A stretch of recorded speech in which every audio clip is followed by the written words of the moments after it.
మద్యం స్కామ్లో big wicket పడింది. 3,500 కోట్ల మద్యం కుంభకోణంలో వైఎస్ఆర్సీపీ ఎంపీ మిథున్ రెడ్డి అరెస్టుతో తాడేపల్లి కూసాలు కదులుతున్నాయి. ఇప్పటిదాకా అరెస్ట్ అయిన వారంతా జగన్ బినామీలే. ఇక నెక్స్ట్ తనవంతే అని గావుకేకలు పెడుతున్న జగన్ రెడ్డి దీన్ని రాజకీయం చేసేందుకు ప్రయత్నిస్తున్నారు. సిట్ సేకరించిన ఆధారాల ప్రకారం జగన్మోహన్ రెడ్డి అరెస్టు అనివార్యమవుతుందా? మరి సిట్ మాజీ ముఖ్యమంత్రిని అరెస్ట్ చేసేందుకు మేనమేషాలు లెక్కిస్తుందా?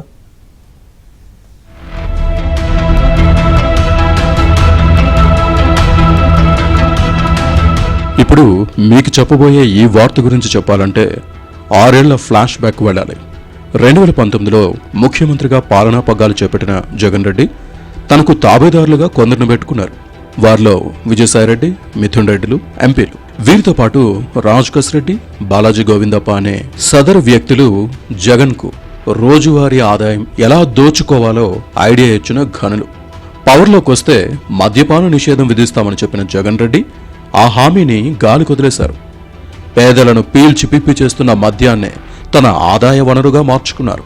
దుష్ట చతుష్టయం ఇచ్చిన ఐడియాతో తనకు వచ్చే మనీ కిక్కును చూసి ముందు వెనక చూడకుండా అమలు చేయండి అని ఆజ్ఞాపించారు జగన్ రెడ్డి.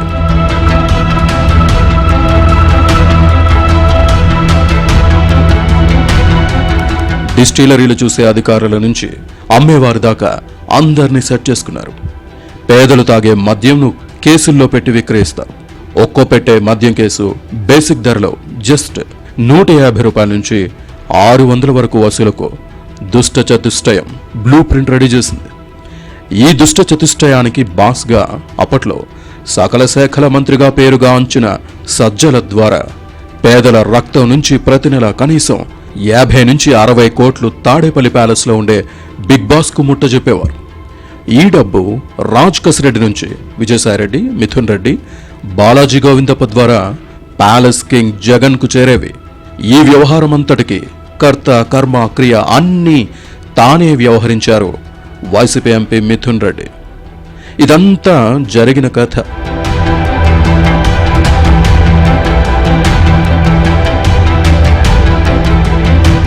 ఇక నంగనాచి మాటలు చెబుతున్న వైసీపీ నేతలు పవర్లో ఉన్నప్పుడు జగన్ బ్యాక్ చేసిన నిర్వాకం గురించి ఒక నిజాన్ని తెలుసుకుందాం. జగన్ రెడ్డి హయాంలో 2 సార్లు డిప్యూటీ సీఎంగా ఉంటూ ఎక్సైజ్ శాఖ మంత్రిగా పనిచేశారు నారాయణస్వామి. ఈ కుంభకోణంలో ఈయన పేరు ఎక్కడా లేదు. దళిత సమీకరణంలో భాగంగా చిత్తూరు జిల్లాకు చెందిన నారాయణస్వామికి 5 ఏళ్లు డిప్యూటీ సీఎంగా అవకాశం కల్పించారు. తన శాఖకు చెందిన విషయాల్లో కీలక నిర్ణయాలు తీసుకునే ఛాన్స్ తనకు లభించలేదని ఎక్సైజ్ మంత్రిగా ఉన్న టైంలోనే నారాయణస్వామి ఓపెన్గా ఎన్నోసార్లు వాపోయారు.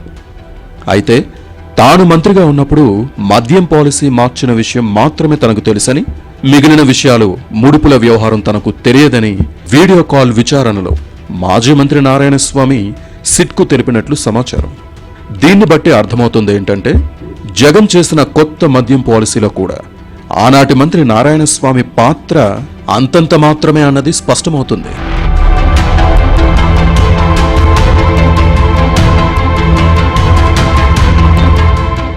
మద్యం కేసు పాత్రలు పాత్రదారులు ఎవరో పక్కా ఆధారాలున్నాయి. నేరం ఎలా జరిగిందో కళ్లకు కట్టేలా సాక్ష్యాలు సేకరించింది సిట్. నేరం ఎవరు చేశారో సుస్పష్టంగా కనిపిస్తోంది. ఎవరి కళ్లలో ఆనందం కోసం చేశారో కూడా స్పష్టమైంది. మద్యం స్కామ్లో ఇప్పటి వరకు అరెస్ట్ అయిన వారంతా జగన్ బ్యాచ్ బినామీలే. ఈ స్కామ్కు సంబంధించి కర్త కర్మ క్రియ అయిన వైఎస్ఆర్సీపీ ఎంపీ మిథున్ రెడ్డి అరెస్ట్ అయ్యేసరికి తాడేపల్లి కూసాలు కదులుతున్నాయి. ఇక నెక్స్ట్ తనవంతే అని గావుకేకలు పెడుతున్న జగన్ రెడ్డి దీన్ని రాజకీయం చేసేందుకు ప్రయత్నిస్తున్నారు. ఇదే విషయాన్ని పార్టీ నేతలకు నూరిపోస్తున్నారు. అందుకే మిథున్ రెడ్డి అరెస్టు అక్రమమని రంకెలేస్తున్నారు వైసీపీ నేతలు. లిక్కర్ స్కామ్ అంటే ఎట్లుంటుందంటే చంద్రబాబు నాయుడు హయాంలో జరిగినది లిక్కర్ స్కామ్ అంటారు. ఏడాదికి 1,300 కోట్లు ప్రివిలేజ్ ఫీ ఒక జీవోతో వేవ్ చేసి ఆ తర్వాత క్యాబినెట్ 4 ఖర్చుకుని క్యాబినెట్ అప్రూవల్ తీసుకున్నారు చంద్రబాబు నాయుడు. అలాగే 40,000కు పైగా బెల్ట్ షాపులు పెట్టి అడ్డంగా వాటి ద్వారా మద్యం ఏరులు అయిపారించారు.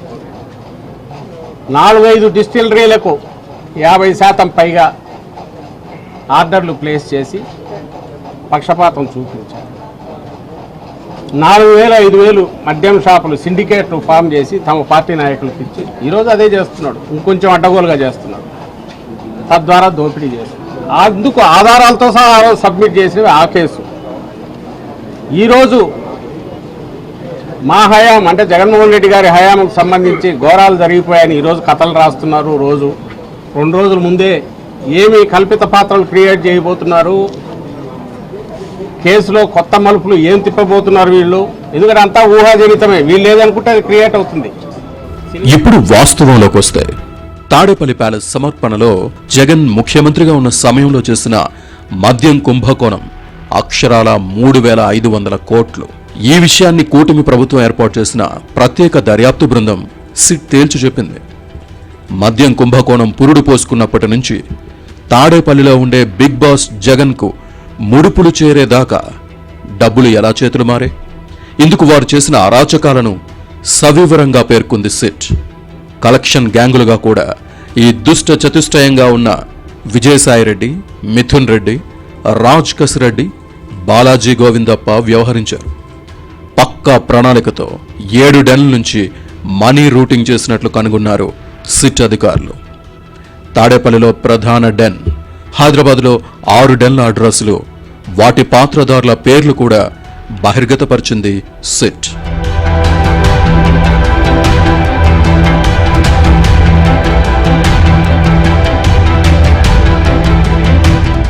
వైసీపీ ఎంపీ మిథున్ రెడ్డి అరెస్టును కూటమి సర్కార్ కక్ష సాధింపు చర్యగా అభివర్ణిస్తున్న జగన్ బ్యాచ్కు పక్కా ఎవిడెన్సులు బహిర్గతపరిచింది సిట్ టీం.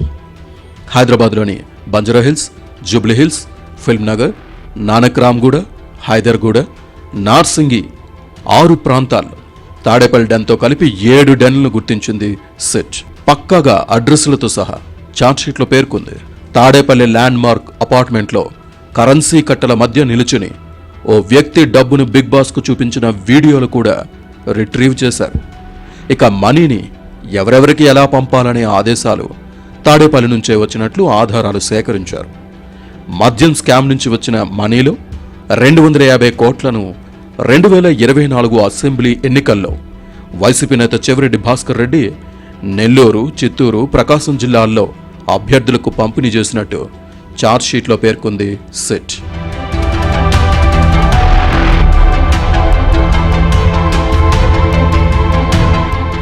అధికారంలో ఉన్నప్పుడు కన్ను మిన్ను కానకుండా చేసిన అరాచకాల నుంచి తప్పించుకుందామంటే కుదురుతుందా?